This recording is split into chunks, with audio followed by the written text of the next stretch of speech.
Hi hello good morning. ಇದು Monday vlog. Monday ಸ್ಪೆಷಲಾಗಿ ನಾನು plum cake, paratha, ಶಾವಿಗೆ ಉಪ್ಪಿಟ್ಟು ಮತ್ತು ನೂಡಲ್ಸ್ ತೊಗೊಂಡು ಬಂದಿದ್ದೀನಿ. ಸೊ ಕ್ರಿಸ್ಮಸ್ ಸ್ಪೆಷಲಾಗಿ ಮೊಟ್ಟೆ ಉಪಯೋಗಿಸದೆ ಯಾವ ರೀತಿ ಯಮ್ಮಿಯಾಗಿ ಗೋಧಿ ಹಿಟ್ಟಲ್ಲಿ ಮಾಡಿರೋ ಪ್ಲಮ್ ಕೇಕ್ ಇದು. ತುಂಬ ಡೆಲಿಷಿಯಸ್ ಆಗಿ ಟೇಸ್ಟಿಯಾಗಿರುತ್ತೆ. ಎಷ್ಟು ಸ್ಪಾಂಜಿ ಆಗಿದೆ ನೋಡಿ. ಇಲ್ಲಿ ನಾನು ಸಕ್ಕರೆ ಬಳಕೆ ಮಾಡಿದೆ, ಆರ್ಗ್ಯಾನಿಕ್ ಬೆಲ್ಲ ಬಳಕೆ ಮಾಡಿದ್ದೀನಿ. ಓಕೆನಾ. ಇಲ್ಲಿ 2 ಥರ ಇನ್ಸ್ಟೆಂಟ್ ಬ್ರೇಕ್ಫಾಸ್ಟ್ ತೋರಿಸ್ತಾ ಇದ್ದೀನಿ. ಇಲ್ಲಿ ಶಾವಿಗೆ ಉಪ್ಪಿಟ್ಟು ತೋರಿಸ್ತಾ ಇದ್ದೀನಿ.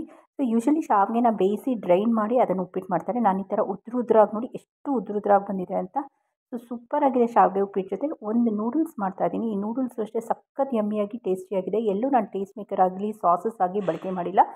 2 ಇನ್ಸ್ಟೆಂಟಾಗಿ ಬೇಗ ಆಗ ಲಂಚ್ ಬಾಕ್ಸ್ ರೆಸಿಪೀಸ್. ಮಕ್ಳಿಗೆ ಎರಡೂ ಫೇವ್ರೇಟು. ಇದಕ್ಕೆ ಪರಾಟ ಮಾಡ್ತಾಯಿದ್ದೀನಿ, ಟೊಮೆಟೊ ಪರಾಟ. ಅದಕ್ಕೆ ನೆಂಚ್ಕೊಳ್ಳೋಕ್ಕೆ ಮೊಸರಿದ್ರೆ ಸಾಕು. ಇವತ್ತಿನ ವೀಡಿಯೋ ತುಂಬ ಸ್ಪೆಷಲಾಗಿ 3 ಥರ ಯಮ್ಮಿಯಾಗಿರೋ ಡಿಶಸ್, ಬ್ರೇಕ್ಫಾಸ್ಟ್ ರೆಸಿಪಿ ಮತ್ತು ಲಂಚು ಡಿನ್ನರ್ ರೆಸಿಪಿ ಜೊತೆ ಒಂದು ಪ್ಲಮ್ ಕೇಕ್ ತೋರಿಸಿದ್ದೀನಿ. ಅದು ಆರ್ಗ್ಯಾನಿಕ್ ಬೆಲ್ಲ. ನಿಮ್ಮ ಟೈಮ್ ಇದ್ದರೆ ಫ್ರೀ ಇದ್ದರೆ ದಯವಿಟ್ಟು ಫುಲ್ ವೀಡಿಯೋ ವಾಚ್ ಮಾಡಿ. Thank you.